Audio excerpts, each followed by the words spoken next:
하나님 말씀 시편 33편 보시겠습니다.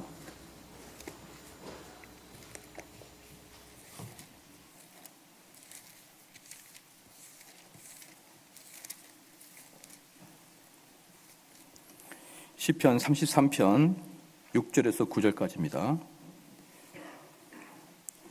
시편 33편 6절에서 9절까지입니다.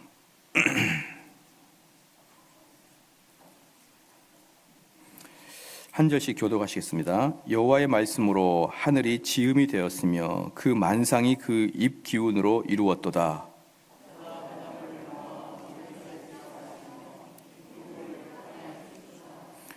온 땅은 여호와를 두려워하며 세계의 모든 거민은 그를 경외할지어다. 명하심에 경고히 섰도다. 아멘. 신앙고백서 벨직 신앙고백서 제 12조를 보겠습니다.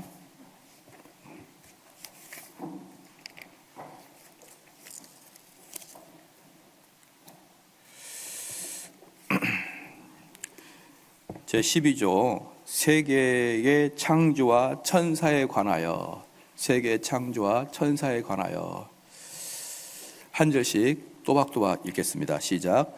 우리는 성부가 그의 아들인 말씀으로 그가 보기에 좋은 대로 무에서 하늘과 땅과 모든 피조물을 창조하시고 개개의 피조물에게 존재와 형태와 모습과 창조주를 섬길 각각 구체적인 업무와 기능을 주셨다고 믿는다.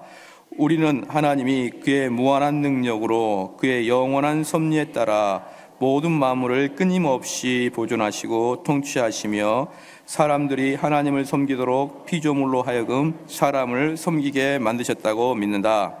하나님은 또한 천사를 선하게 창조하시사 주께서 선택한 사람들을 위하여 하나님의 사자로 봉사하도록 하셨다.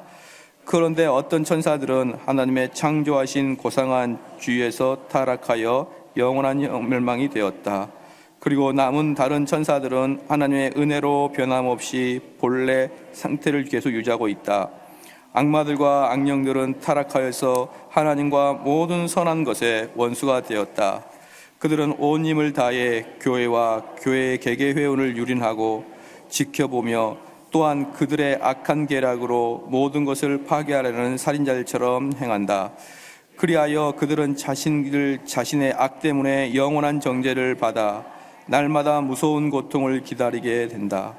그러므로 우리는 영물과 천사들의 존재를 부인하는 사두개인과 같이 배역하고 또한 악마들은 피조된 존재가 아니라 독자적인 기원을 가진 존재라든지 또는 타락한 것이 아니라 원래부터 본성적으로 악한 존재들이라고 주장하는 만이교도들의 과오를 배격하고 혐오한다. 아멘. 이제 우리는 12조 세계의 창조와 천사에 관해서 특별히 천사에 관한 것들도 나왔는데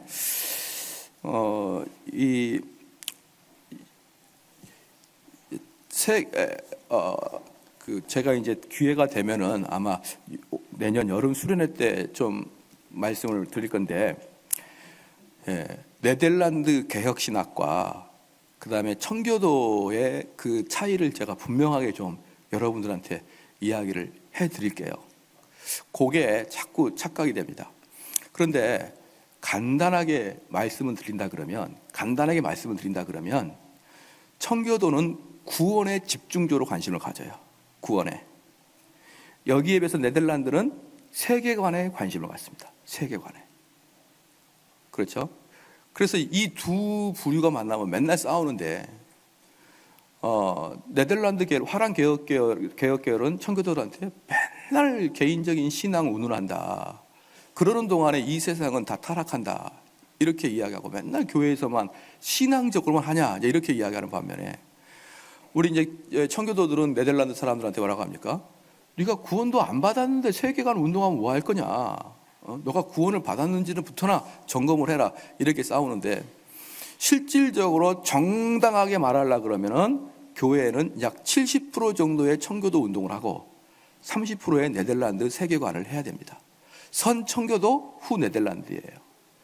그리고 교회가 관심도 깊이 가져야 될 것은 청교도부터 관심을 가져야 됩니다. 그러지 않고 네덜란드의 화란 개혁교회를 관심을 가지면 어떻게 되느냐? 교회는 오래 가지 않아 화석화가 됩니다. 우리 한국교회의 베이스는 네덜란드 화란 개혁신학이에요. 화란 개혁신학의 결과가 한국교회입니다. 이런 교회들은 거의 대부분 어때요? 50년, 60년 되면 전부 다 빡빡하게 죽어가는 것이죠.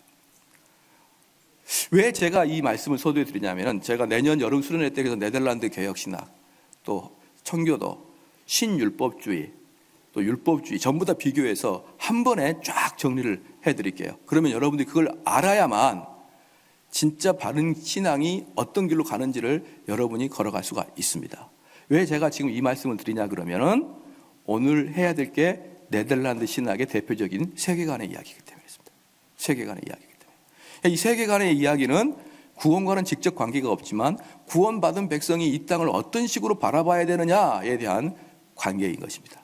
그렇기 때문에 저는 결코 네덜란드 신학이 수준이 낮다 그렇게 보질 않아요. 정말 중요하고 교회에서는 꼭 이 네덜란드 신학을 가지고 교인들이 이 세상을 바라보는 시각을, 창틀을 바꿔야 된다, 저는 그렇게 봅니다. 그러나 그럼에도 불구하고 구원에 대한 이야기가 없는 이런 세계관은 공허하기 그지없다. 그렇기 때문에 아무리 세계관이 발라도 내가 구원받음에 대한 어떤 확증적인 게 없이 그렇게 세계관만 가지고 있다고 되는 게 아닌 것입니다. 이 도르트 신앙고백서를 쓴 귀도 드 브레는 2조에서 창조의 말씀을 이야기하고, 그 다음에 여기 12조에서 그 이야기를 좀 더 구체적으로 하고 있습니다.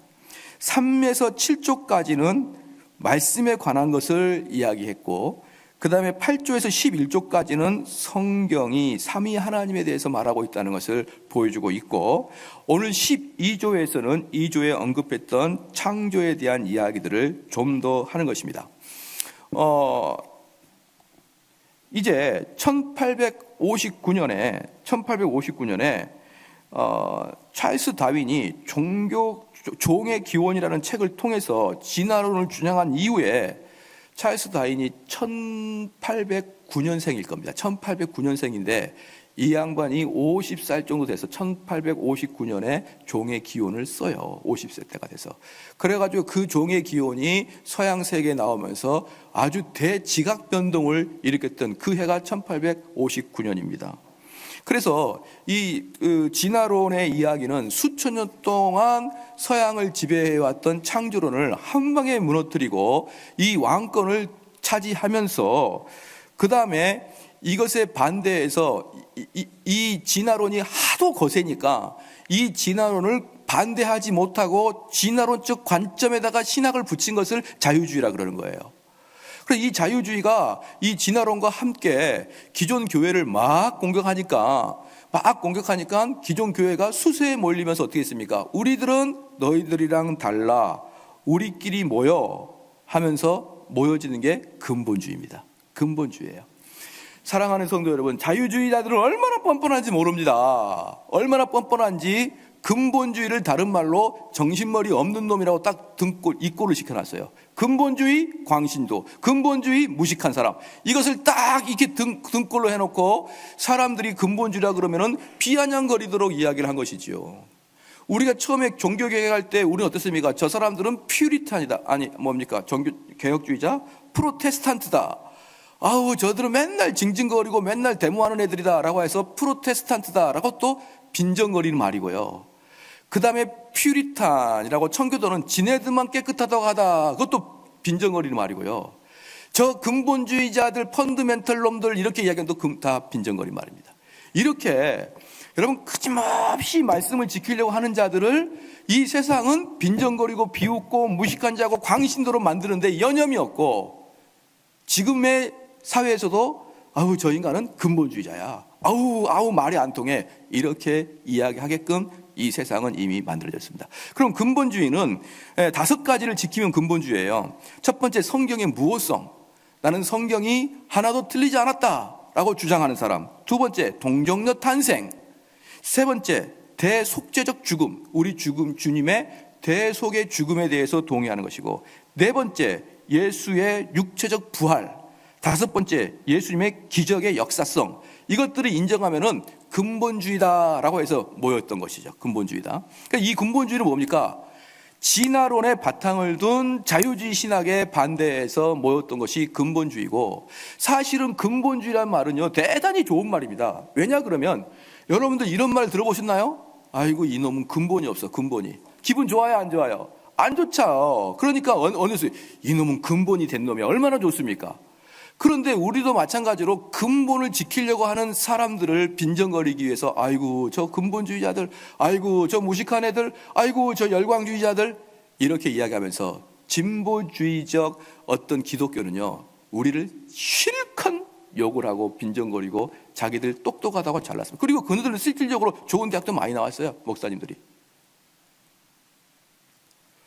그러면 왜 이런 일들이 발생했느냐? 이게 여러분들 제가 세계관이 이 네덜란드 신학을 공부하면서 세계관이 바뀌었어요. 원래는 제가 세계관이 없었거든요. 그냥 흐물하게 있다가 네덜란드 세계관을 딱 보면서 이 기독교 세계관이라는 게 명백하게 있구나라고 깨달은 게 화란 개혁 신학을 공부를 하면서 그렇게 됐던 것입니다. 여기서 처음 보면요, 처음에 이제 12조 보면은 우리는 성부가 그의 아들인 말씀으로 그가 보기에 좋은 대로 무에서, 여기 무를 동그라미 해보십시오. 우리는 오늘 창조론을 이야기하면서 당연히 무슨 이야기를 해야 되느냐? 진화론을 이야기할 겁니다. 창조론과 진화론의 세계관의 싸움을 이야기해 드릴 거예요. 그러면 여기 무에서란 말은 뭡니까? 진화론은 무엇이 창조되기 이전에 무가 아니라 어떤 물체가 있었다라고 보거든요. 어떤 물체가 있었던 것이 진화론이고, 우리 창조론은 아무것도 없었다고 시작을 합니다. 그래서 하늘과 땅과 모든 피조물을 창조하시고, 여기서 중요한 게 뭐냐면 개개의 피조물에게, 이게 중요합니다. 이게 창조론의 핵심이에요. 창조론은 하나님이 사람을 창조했다, 이걸 훨씬 뛰어넘어요. 이건 세계관입니다. 단지 역사적 사실만을 이야기하는 게 아니에요. 그래서 중요한 건 개개의 피조물에게 존재와 형태와 모습과 창조를 섬길 각각의 구체적인 업무와 기능을 주셨다는 것이죠. 그래서 진화론은 뭡니까? 시간이 지나면 바뀌어버리는 거예요. 창조론은 뭐냐 그러면 진짜 중요한 게 뭐냐면 하나님이 세상을 창조하셨다, 이것도 중요하지만 더 중요한 게 뭐냐면 하나님이 창조할 때는 분명히 목적 의식을 가지고 이 사람을 창조했다는 거예요. 하나님이 창조할 때는 분명히 이 나무에 대한 목적이 있고, 이 돌에 대한 목적이 있고, 이 홍길동에 대한 목적을 분명히 가지고 창조했고, 그 창조물은 하나님께 예배드리고 하나님을 경배할 것이 무엇인지도 정해놨다. 이게 창조론입니다. 근데 여기에 비해서 진화론은 뭡니까? 내가 말미잘 때는 말미잘의 그런 역할이 있는데 얘가 단세포가 되고 다세포가 되면 역할이 바뀌어버려요. 그 고유한 게 없습니다. 시간이 지나면서 다 바뀝니다. 처음에는 침팬지였다가 나중에는 사람이 되면은 그 나름대로의 소명이 다 바뀌어버리는 거예요. 그러니까 진화론은 정당하게 이야기하지 않지만 무엇을 이야기하게 되냐면 인간이 태어날 때 고유한 사명과 소명은 없다는 거예요. 언제든지 변한다는 겁니다. 언제든지 변한다. 여기에서 이제 모든 세계관의 싸움은 이제부터 진검승부를 하게 되는 것입니다. 이 진화론이라는 것은 이제 그래서 제가 우리 성도들한테 말씀드리지만 이 진화론은 지금은요 생물학에만 갇혀 있는 게 아니에요. 진화론은 생물학에만 갇혀 있는 게 아니라 사회학, 경제학, 인류학, 심리학, 법학, 이런 인문사회과학에 다 포함되어 있고요. 완전히 물들어 있고, 심지어 음악, 미술, 예술 분야까지 진화론의 관점이 다 영향을 미치고 있습니다. 그러니까 우리는 하나님께서 코끼리를 하나님께서 뭡니까? 공룡을 창조했네 안 했네, 이런 거 묻을 때가 아니에요. 그런 건 너무나 유치한 거예요. 그런 건 너무나 유치하고, 진짜 지금 위험한 건 뭐냐면 진화론이 사회과학 안으로 들어온 게 진짜 무서운 거예요. 진화론이 인문과학 안으로 들어온 게 무서운 거예요. 이게 진짜 무서운 것이지, 우리들은 지금 이 싸움을 우리는 해야 되는 겁니다. 우리는 사상 싸움이고요, 우리는 영적 싸움이기 때문에요. 이 세상이 진화론으로 하나님의 창조를 완전히 박살내는데 그건 단지 생물학에 국한되어 있는 게 아니라는 것을 여러분이 아셔야 되는 것이죠.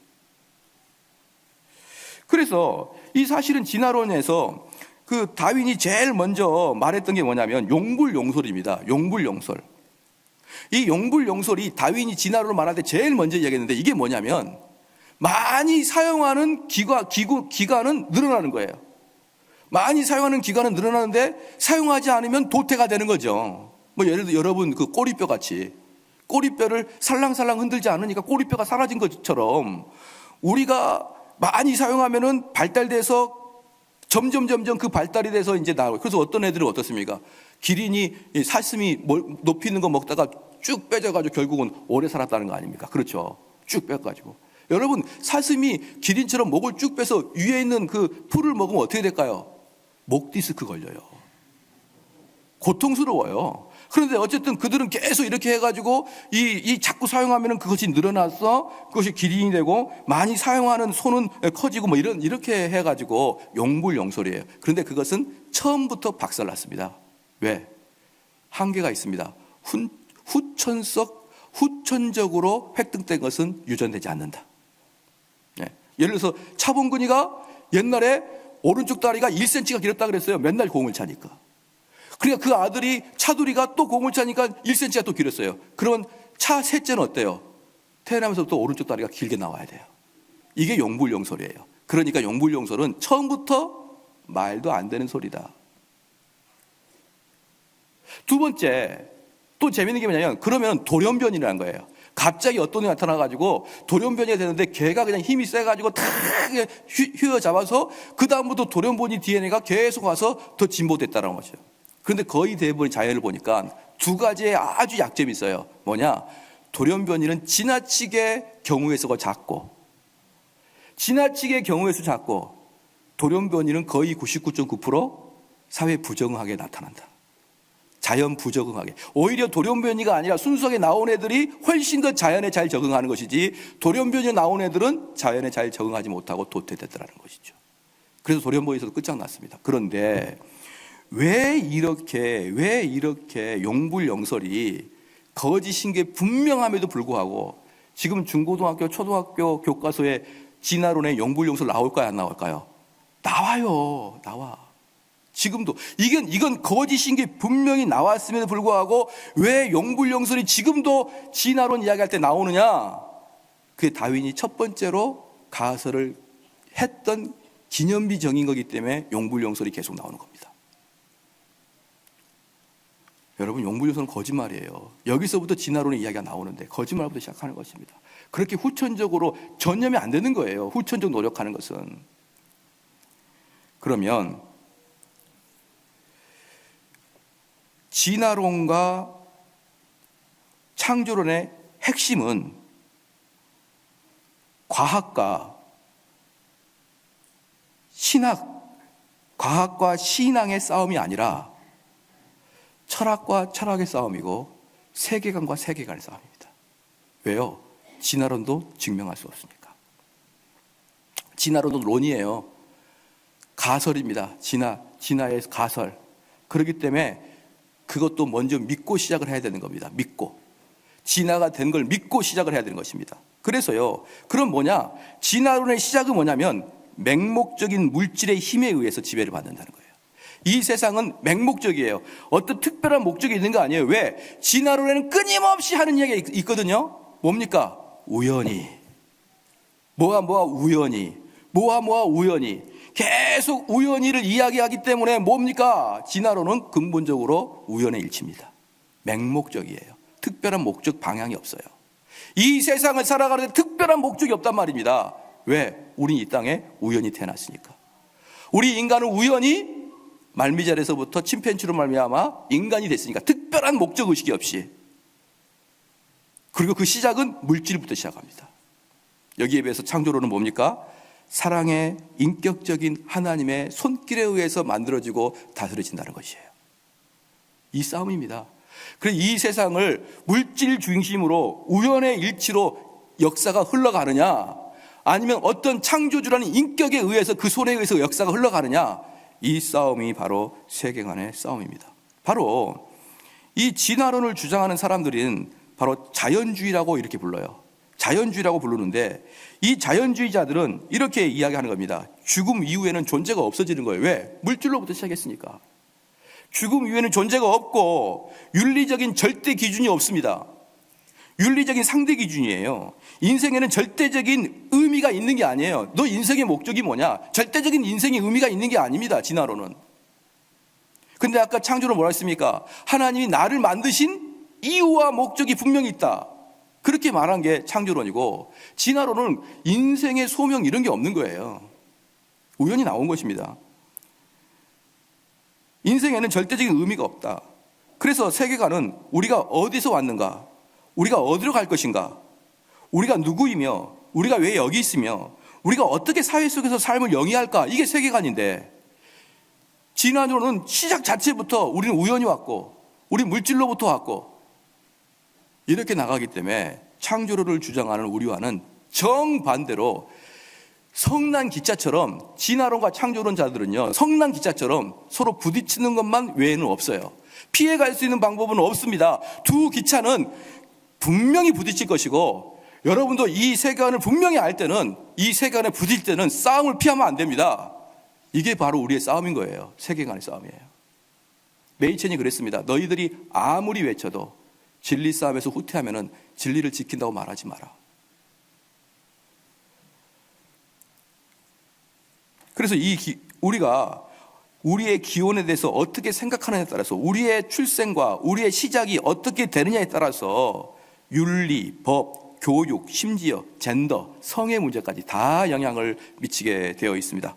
그러면 첫 번째, 윤리 문제가 어떻게 변하는지 한번 봐볼게요. 하나님이 우리를 만드셨다라는 창조론의 관점의 윤리와 이 세상은 우연히 진화되었다는 자연주의의 관점의 윤리는 어떻게 변하느냐. 창조론은 이겁니다.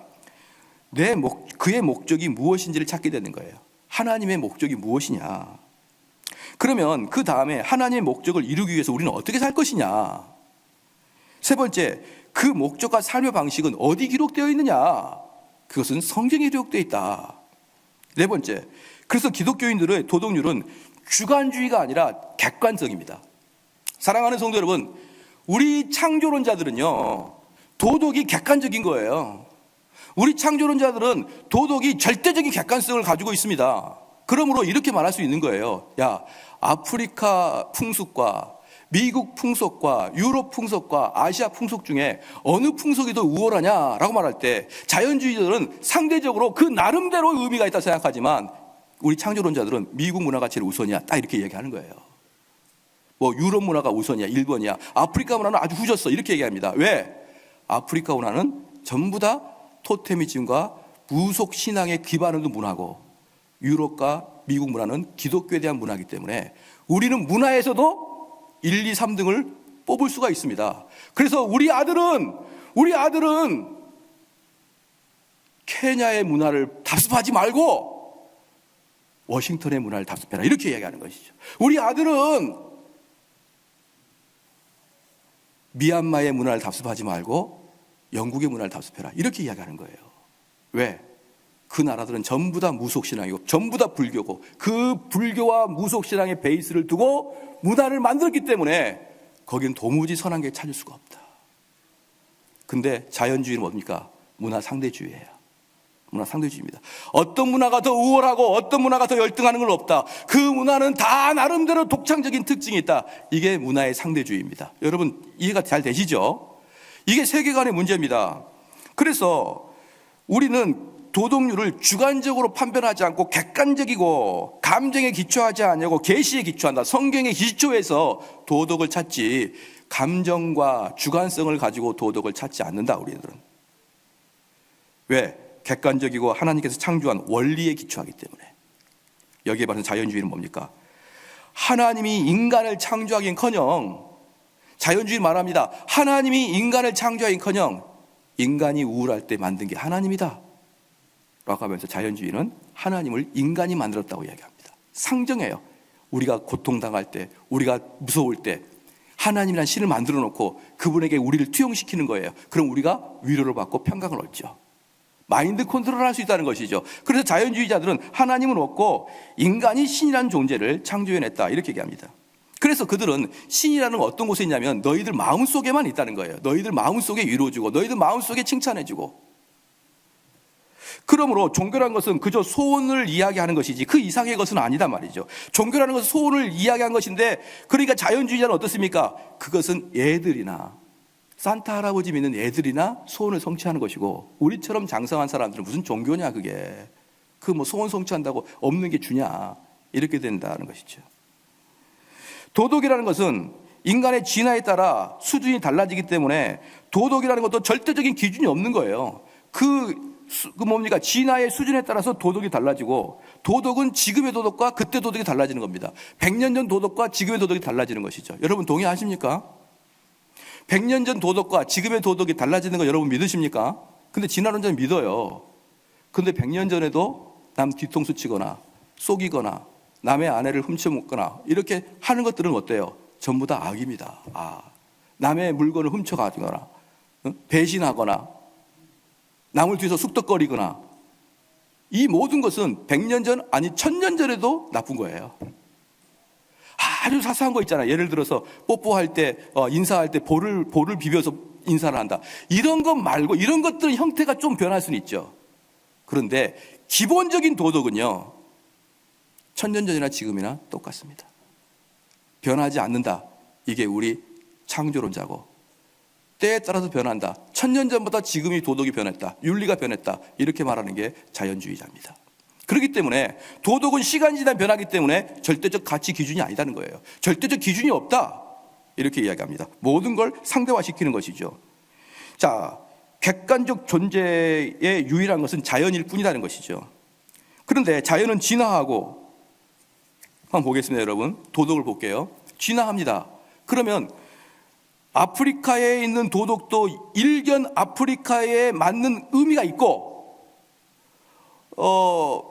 유럽에 맞는 문화가 있듯이 서로 존중을 해줘야 된다, 이렇게 이야기를 하잖아요. 그렇죠? 그러면 뭐가 없어집니까? 옳고 그름의 관계가 없어지는 거예요. 지금 동성애를 제가 쭉 보면은요, 이제 이미 동성애는 옳고 그름의 문제가 아닙니다라고 이야기해요. 얼마 전까지만 해도요, 동성애는 옳고 그름의 문제였어요. 그때 진보주의자들이 얘기했던 게 뭐냐면, 동성애는 옳고 그름의 문제가 아니라 병이다 그랬어요. 병. 그래서 야, 너희들이 감기 걸렸듯이 얘들도 동성애에 걸려가지고 병이기 때문에 얘네들 비난하지 말라 그랬습니다. 여러분 기억나십니까? 겨우 한 10년 전만 해도요, 동성애를 병으로 봤습니다, 진화론자들은. 근데 지금은 동성애를 당당하게 병도 아니다 얘기합니다. 더 진화했어요. 더. 그리고 우리 개혁주의는, 우리 창조론자들은 감히 입을 벌려서 동성애는 죄라고 말도 못합니다, 요즘. 왜? 이미 자연주의자들이 동성애를 죄라고 말하면 가만 안 놔두거든요. 여러분, 이러한 시대 때 자연주의자들이 시퍼렇게 이상한 논리와 천재적인 두뇌로 여러분이 무슨 말 하면 전부 다 공격할 태세를 갖추고 있는데, 거기에서 동성애는 죄입니다 라고 말이 나올 것 같아요? 차라리 이야기 안 하고 말지. 이게 지금 현 사회의 문제예요. 현 사회는 전부 다 바벨론의 포로로 잡혀갔듯이 우린 이 세상의 자연주의에 대해서, 우리 창조주의에 대한 이 신학이 포위를 당하고 고통당하고 이름도 못 꺼내고 있는 것입니다. 그런데 지금 이제 연구를 보니까 찰스 다윈이 원래는 자연주의 철학에 몰두한 사람이었어요. 그런데 이게 중요합니다. 자연주의 사상에 몰두했는데 이 다윈이 과학적으로 연구를 쫙 해보니까, 데이터를 뽑아보니까, 이게 창조가 아니고 진화에 이렇게 나온 게 아니고, 다윈이 자체가 자연주의 철학에 물들어 있고, 다윈 자체가 어떻게 하여야 하나님 없이 이 세상의 시작을 증명할까라고 골똘히 하다가 그 증거물을 찾는 게 진화론이었습니다. 이게 무엇입니까? 이미 사상 가지고 접근했다는 거예요. 이미 진화의 자연의 사상을 객관적으로 판단하고 객관적으로 해가지고 그것의 결과물이 아니라 자연 철학을 증명하기 위해서 다윈은 진화론을 찾아다녔다는 것이 증명이 됐습니다, 여러분. 그러므로 진화론과 창조론은 과학과 신학의 싸움이 아니라 철학과 철학의 싸움이고, 사상과 사상의 싸움인 걸 여러분 믿으시기를 주님을 축원합니다. 이걸부터 믿지 아니하면 항상 자연주의자들이 이야기했듯이 우리는 과학이고 너희들은 신앙이잖아. 신앙은 다른 말로 뭡니까? 미신이잖아. 없는 걸 우기는 거잖아. 우린 과학이고. 그럼 우리 어때요? 아, 과학 시간에 배웠으니까 맞나 보다. 여러분 아닙니다. 진화론은 사상입니다. 자연 철학입니다. 이 세상에는 다 상대성인 거예요. 그런데 이제 이게 우리 사람은 우연의 일치로 침팬지부터 시작해가지고 인간이 됐기 때문에 나나 침팬지나 똑같이 고귀합니다. 맞죠? 인간의 목숨이나 침팬지나 별 차이가 없습니다. 그런데 원래 창조론에 의하면 침팬지는 인간을 해하면 그냥 죽이면 돼요. 왜? 침팬지에게는 하나님의 존엄한 이미지가 없거든요. 우리는 인간의 몸이지만 우리 안에는 하나님의 형상이 있거든요. 그래서 우리는 인간이란 그 자체만으로 존엄한데 진화론자들은 어떻습니까? 우리 인간도 동물 세계의 하나에 불과합니다. 우리 인간도 자연 세계의 한 부분임이 불과합니다. 그렇기 때문에 함부로 동물 죽이지 마라. 그렇게 이야기하는 게 진화론자들이에요. 여러분이 가만히 보면요. 자연 환경 운동자들 있잖아요. 그린피스 애들 있지 않습니까? 싹 다 진화론자로 보면 됩니다. 싹 다. 그들의 이야기가 일견 옳은 것 같고 일견 도덕적으로 순수한 것 같지만 사실 그들에게 가장 큰 단점은 뭐냐면 인간이나 자연이 그렇게까지 구별되지 않아요. 그래서 그 결과가 뭡니까? 낙태 수술 찬성, 안락사 찬성, 동성애 찬성. 여러분 안락사 보십시오. 이제 나는 얼마 있지 않아 죽습니다. 나는 죽는 게 확실해요. 너무 고통스럽습니다. 나를 살려주지 말고 죽여다오. 그러면은 그 사람의 고통을 감수하기 위해서 죽여주는 게 뭐가 잘못입니까? 라고 이야기하죠. 근데 창조론자는 말합니다. 모든 생사화복은 하나님 손에 달렸다. 인간이 죽이고 살리고 할 수 없다. 여러분 이게 아무것도 아닌 것 같지만 세계관의 싸움입니다. 세계관의 싸움이에요. 지금 여성들 보니까 내 몸은 내 거니 내가 낙태할 수 있는 권리를 허락해달라. 여러분 세계관의 문제입니다. 단순히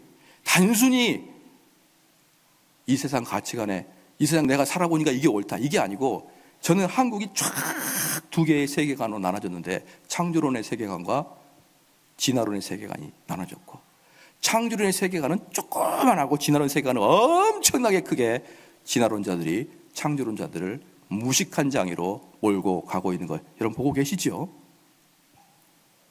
그 다음에 자 이제 이렇게 되다 보니까 이제 결국은 뭡니까? 진화를 한다는 거예요. 인간이 진화를 한다는 겁니다. 그래서 인간이 진화를 하기 때문에 궁극적으로는 인간이 이 땅에다가 유토피아를 설계해낼 수 있다고 생각을 합니다. 여기까지 가는 거예요. 진화론은 이게 여기서부터 무서워지는 겁니다. 인간은 궁극적으로 유토피아까지 갈 수 있다는 거예요. 왜? 진화하니까. 내가 지금은 좀 잘못 사는데 내 후대 때는 더 좋아지는 거예요. 그렇죠? 여러분 동의하시죠? 이 유토피아의 가장 큰 문제는 뭐냐면요. 이 유토피아주의의 가장 큰 문제는 뭐냐면 사람은 본래 선하다라는 데로 시작해요. 사람은 착하다. 사람의 본성은 착한데 그런데 왜 이 사회는 이렇게 악이 많고 왜 이 사회는 슬픔이 많고 고통이 많느냐? 이 질문이 당연하죠. 인간은 착한데 왜 이 세상에 고통과 슬픔이 있냐는 겁니다. 그러면 창조론자들은 어떻게 이야기합니까? 당연히 너가 죄인이기 때문에 그래. 너가 죄인이기 때문에 네가 하는 이야기마다 너가 하는 결정마다 잘못된 걸 결정하기 때문에 이 세상이 어려워. 이렇게 이야기하는데 진화론자는 어떻게 얘기할까요? 어떻게 얘기할까요? 점점점 발전해야 되니까 이 세상이 고통스럽고 어려운 것은 무지 때문이다. 무지, 빈곤, 바람직하지 않은 사회구조. 근데 바람직하지 않은 사회구조도 그대로 간 이유가 백성들의 무지 때문이다, 그렇게 생각합니다. 그래서 이들은 백성을 교육시키고 개화시키면은 이 사회는 점점 좋아질 거라고 생각하는 거예요. 우리 개신교는 뭐라고 얘기합니까? 이 사회가 타락한 이유가 뭐라고요? 시작? 내 죄 때문에 그러는 거예요. 내 죄. 근데 자연주의자들은 뭐라고 합니까? 이 사회가 타락한 이유는 뭐죠? 무지. 이 무지 때문에 사회의 병폐를 그대로 놔둠. 이것 때문에 이 사회가 어렵다고 생각하니까 잘 보십시오. 결과론적으로 청교도들은, 창조론자들은 모든 것이 내 탓인데 진화론자는 모든 게 제 탓이에요. 나는 별로 문제 없어요. 왜? 나는 원래 선하니까. 나는 원래 선하니까 문제 없어요. 그런데 나를 교육시켜주지 않아서. 나는 선하니까 괜찮아요. 그런데 뭐가 문제입니까? 사회 구조가 문제서. 그래서 창조론자들은 나와 하나님과의 개인적인 관점으로 가고, 진화론자는 무지 해방, 사회 개혁으로 가게 되어 있는 것입니다. 여러분 아시겠습니까? 얼마나 이게 무서운 영적 전쟁인지 몰라요. 그래서 이들은요, 기본적인 남 탓입니다. 남 탓을 아예 입에 달고 살아요. 이건 내 문제 아니야. 나는 단지 몰랐을 뿐이야. 나는 몰랐는데 왜 몰랐느냐? 집이 가난해서 교육 못 받았어. 다 남 탓입니다. 그래서 이들은요, 교육을 개선하고 경제 조건을 개선하고 사회 구조를 재설계하겠다. 그래서 더 좋은 환경을 만들겠다. 점점점 좋은 환경을 만들겠다. 이게 바로 유토피아가 탄생하는 그 배경이었습니다. 유토피아 탄생은 이 썩어 문드러진 것을 개혁해서, 좋은 세상을 만들겠다라고 외친 게 유토피아고, 근데 이 유토피아주의 가장 큰 단점이 뭐냐면 인간의 악을 보지 못하는 거예요. 인간 속의 내면에 절대로 꺾이지 아니하는 시퍼런 그 악을 보지 못하고 지나가는 게 유토피아자들의 문제였습니다. 그래서 이 유토피아주의자들은 필히 독재로 갑니다. 왜 독재로 가는지 제가 말씀을 드릴게요. 인간이 완전해지고 또는 인간이 정의롭고 착하고 선하게 되어질 수 있다는 확신만 있으면, 사회를 변혁시키고 교육을 시키고 그럴 때 인간이 변할 수 있다는 확신만 있다 그러면 어떤 대가를 치르고서라도 우리 사회를 아름답게 만들려는 노력을 정당화시킵니다. 여기 발전해야 되는데 발전을 시키지 못하도록 딱 수구 세력들이 잡고 있거든요. 근데 저것들만 내가 제거를 하면은 이 나라가 발전이 될 것 같은데 저 인간들이 절대로 발전을 못 시키게 합니다. 그런데 저것들을 제거하면 어떻게 된다고요? 정당하고 아름다운 세상이 온다는 확신이 있으면은, 그럼 어떻게 합니까? 여러분, 저에게 권력을 주십시오. 저에게 권력을 주시면 저 수구 세력을 제거하겠습니다. 그렇게 되는 거예요. 그래서 아름다운 세상 만듭시다. 이게 독재로 가게 되어 있습니다. 이건요, 이미 역사상 다 증명이 된 거예요. 그리고 이것이야말로 창조론을 주장하는 세계관입니다. 그래서 제가 페이스북에 항상 쓴 이유가 뭐냐면, 어떻게 목사가 진화론 쪽 세계관에 오케이 해줄 수 있느냐 이 말이에요. 어떻게 목사라는 자들이, 어떻게 개혁주의 목사라는 자들이 이런 화란의 개혁주의 철학이 분명히 있음에도 불구하고 어떻게 자연주의자들이 말한 이야기가 그 마음에 감동이 되고 동감이 되냐 이 말입니다. 저는 정말 이해를 못하겠어요. 이해를 못하겠습니다.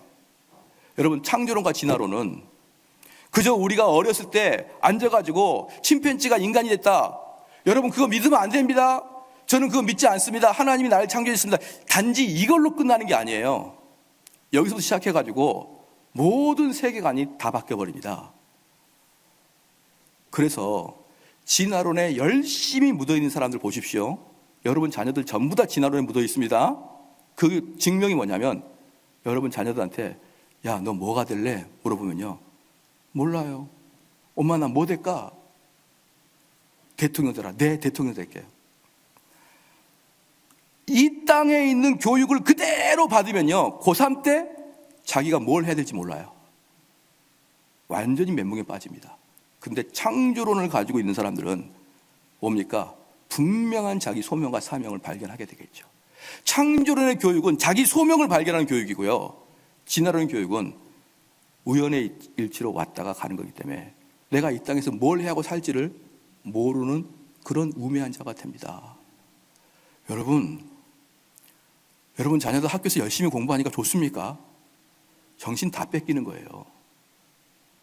그래서 제가 너무너무 답답해가지고 차라리 이 교회가 학교를 세웠으면 좋겠다고 말할 정도입니다. 우리 자녀들도 이 진화론에 물든 그 존 듀이가 만드는 교육학에서 열심히 그런 교육학을 배우고 있을 거예요. 그런 교육학의 철학하에서 교육을 배우고 있을 거예요. 그러면 이 땅의 교육은요, 절대로 교과서에서 하나님을 대적하지는 않습니다. 하나님을 공격하지는 않아요. 근데 교육학을 다 배우면, 교육을 다 배우고 나면 하나님은 필요가 없어요. 책 어디에서도 하나님을 대적하지는 않는데 다 끝나고 나면 하나님이 필요가 없는 세상이 됩니다. 여기에 지금의 우리 자녀들이 속해 있는 환경입니다. 전 여러분 이걸 볼 때마다 참을 수가 없어요. 우리 교회가 어떻게 해야 이 세계관에 대항을 하느냐. 내가 너희들한테 경제적인 압박을 하고 범죄자들, 고대의 미신, 종교로부터 해방시켜 줄 테니까 나에게 권력을 주시오 라고 하면은, 그 권력을 나에게 주면은 그 나쁜 놈들을 다 감옥에 가두고 처단하겠습니다. 그러면 우리나라는 살기 좋은 나라가 될 것입니다. 여러분, 그렇게 해가지고 중국이 살기 좋은 나라가 됐습니까? 그렇게 많이 나쁜 사람들을 처단해가지고 북한이 살기 좋은 나라가 됐습니까? 여러분, 이런 게 아니에요. 이런 게 아닙니다. 우리도 지금도 친일을 청산하지 못해가지고 이 나라가 이렇게 됐다 그러죠. 친일을 청산하지 못하니까 이 나라가 이렇게 됐다고 말하지 않습니까? 근데 이 세상에서 친일을 제일 많이 청산한 애가 중국과 북한입니다. 얼마나 살기 좋습니까? 그렇게 과거에 잘못된 거 싹 제거하니까 얼마나 살기 좋은 나라가 됐습니까? 우리는 당연히 그것도 해야 될 일이지만 진짜는 뭡니까? 내가 죄인이라는 거예요.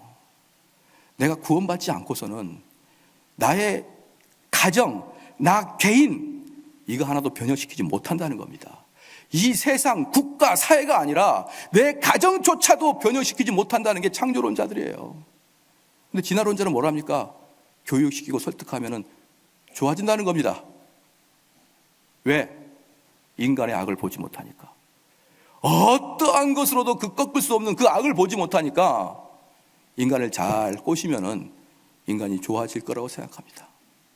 여러분, 이제 세계관을 좀 조금 아시겠습니까? 여러분이 이 정도만 알아도요, 괜찮을 것 같아요. 정말 우리가 이 땅 살아갈 때 우리는 수십 년 동안 기독교 생활했습니다. 그럼 어떻게 됩니까? 바라보고, 아, 이건 바른 것, 그런 것을 구별해낼 수 있어야죠. 그냥 누가 나와가지고 좋은 얘기하고 선한 얘기하면, 아유, 그 얘기가 너무나 좋구나 훌떡 넘어가는 게 아니라, 창조론의 관점에서 하나님은 모든 피조물에게는 목적을 주셨고, 목적을 주신 사람, 그런 피조물들은 그 목적을 발견하는 게 인생의 목표예요. 그 목적을 발견하면 그 목적을 가지고 인생을 불태워 살아가야 됩니다. 여러분, 오늘 여기까지만 하겠습니다. 기도하시겠습니다.